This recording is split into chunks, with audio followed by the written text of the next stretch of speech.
Oh,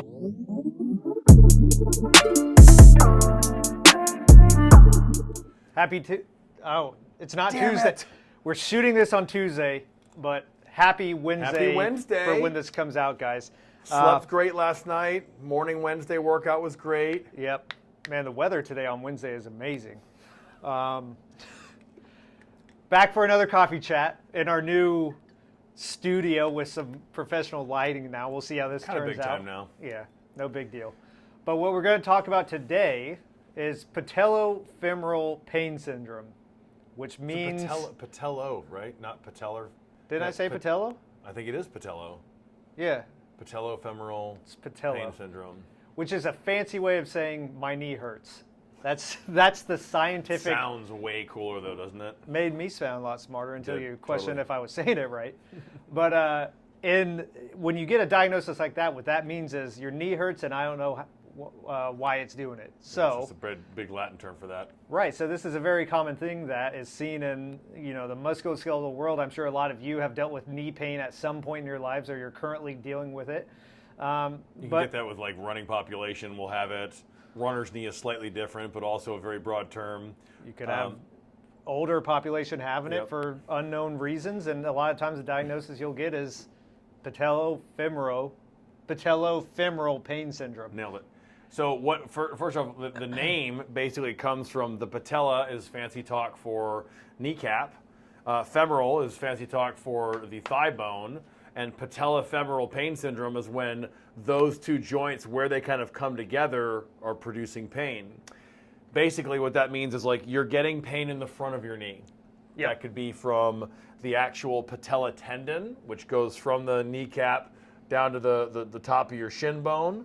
It could be from the surfaces kind of getting aggravated. You might have a cartilage issue. Chondromalacia patella is another one in that area. Yep. You could have meniscus-y stuff. You could have just joint effusion, swelling in the joint. All of them can produce this anterior or front knee pain, aka patellofemoral pain syndrome. Knee pain. Knee pain. So very common diagnosis. Now, that's all good and well, but when you get a diagnosis like that, or name any other diagnosis, rotator cuff, Shin splints whatever, is a good one. like cool. Sciatica. Right, cool, but what's actually causing it? That's what really matters. Like, we could point out an image and say that thing is what's causing it, but if you guys have listened to any of our other coffee chats, you know that's not really how we think about things. So typical treatment for this kind of thing that we have seen in the musculoskeletal world are things like... First we have to rule out the back, right? Sure. Any certified McKenzie doc will tell you. Right. I hope you guys think it's funny, because we think it's funny Yeah. still. But according to this really great study called the Expo study, a quarter, about 28% of knee things are actually coming from the back. So if we were betting on it, we should probably be checking out the back if someone comes in with a knee complaint. Yeah, which is pretty simple to do. Someone would come in. We basically would do an examination. We would look at the knee. We would look at the back. In cases where the back is not involved, you're not going to find anything in the back. They're going to go in. We're going to do an exam. There might not be any tenderness. Range of motion might be fine. And then you're going to get a lot of stuff in the knee. In cases where the back is involved, when you do an exam, the knee might actually be fine. Passive range of motion for, straightening it out and bending it is fine. You poke around, there's not a lot of tenderness, but then you go up into the back and now you're starting to see more signs that there's some problems going on up there.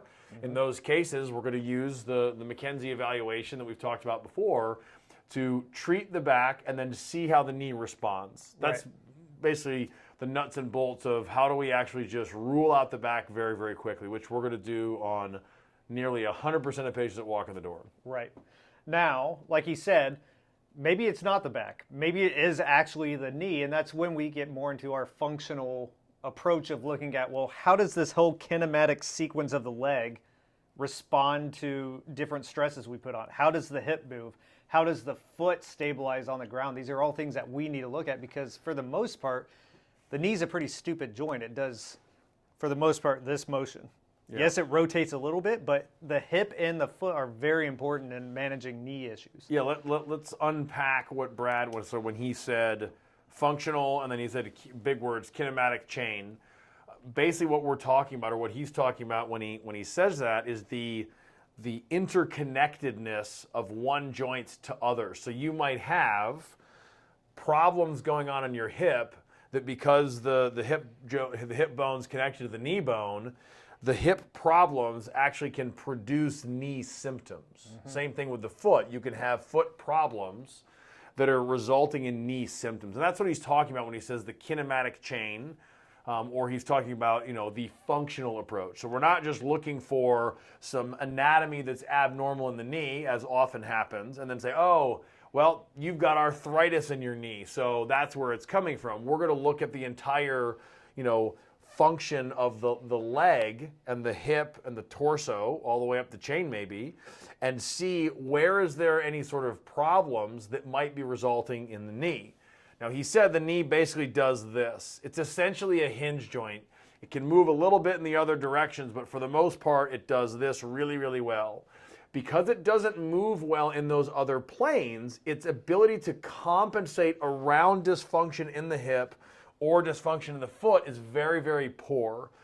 Whereas the foot and the hip are very, very good at compensating around dysfunction. So when they're not moving so great, they typically don't have any pain. What happens is it goes down the chain or up the chain where it runs into a joint, aka the knee, and that knee is unable to compensate around the mechanical dysfunction produced by either the foot and the ankle or the hip, and then it starts barking back at you with patellofemoral pain syndrome. Yeah, and to really build on that, a lot of the times in the musculoskeletal world, we take kind of a myopic or very narrow-minded approach to the knee. If the knee hurts, I'm going to strengthen the knee. Because a lot of times people will say, well, your VMO or one of your vastus medialis oblique. It is a sweet muscle when you have a really, really well-developed one. Yeah, AKA not sweet when you don't have it. The teardrop in the bodybuilding world. So a lot of times certain structures are blamed for these issues. So you'll do exercises like knee extensions with an ankle weight around your foot or simple balancing. Terminal knee extension. Terminal knee extension with a band. Which are all well and good. Like maybe if it's a post ACL, like there is times when we do need to strengthen or get these muscles activated. But I would argue for a lot of these non-traumatic things, like you just kind of woke up with it someday or it's an overuse thing, it is not so much of a strength issue in the knee. It's like he mentioned, it's hip, foot. Maybe we do a little bit of stuff with the knee, but for the most part, it's typically not a strength issue, right? It could be more of a functional one. So we're down to 2 minutes and 20 seconds. So we talked about what is patellofemoral pain syndrome, knee pain. We talked about what are some of the typical causes for it. Now what we want to go through is just really quickly, like, well, what are we going to do to treat it? So we mentioned that it could be, mechanical problems with the foot or the hip. So we would, of course, assuming we've ruled out the low back, we're going to go after that. I personally am going to start in the foot. So I'm going to look at the foot and see, okay, well, what's going on with the foot? Is the foot too sloppy and unable to control motion there? And if it is, the knee's the one that's going to fall into positions it may not like. So we're going to get into how do you properly load the foot. We might do some soft tissue stuff, work on the calves to get them, opened up a little bit. We might work on activating the small muscles of the foot, or we might get in there and actually, treat someone how to actually load that foot right in more complex movement like lunges and squats and stuff like that. What about the hip? So the hip, a lot of times what we see in the hip is lack of mobility, but then also the ability to control or decelerate motion. What I mean by that is think of somebody running. When they go to plant on that leg, how well can that hip and core, like we've talked about before, control and decelerate the motion of gravity, being put on us? So we have to work on not just doing, let's say, a clamshell exercise where you lay on your side, throw a band around your... Once again, there's a time and place for these things. I'm not saying these are useless exercises, but classic clamshell is laying on your side, doing that with a band around your knees. Maybe it's not a strength issue in the hip, but just its ability to control and slow down motion, because I would argue the majority of injuries we see are just from a lack of control of deceleration.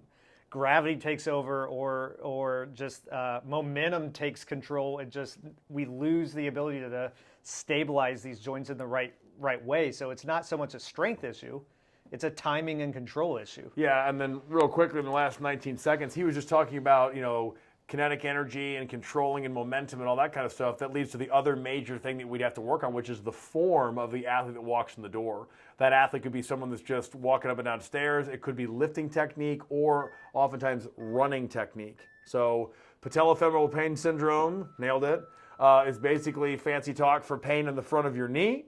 Yep. You know, the typical causes for that could be, you know, mechanical dysfunction in the hip or the ankle, could be coming from the back. Yes, it might be coming from something in the knee, but more often than not, if there isn't trauma involved, it's probably not the knee.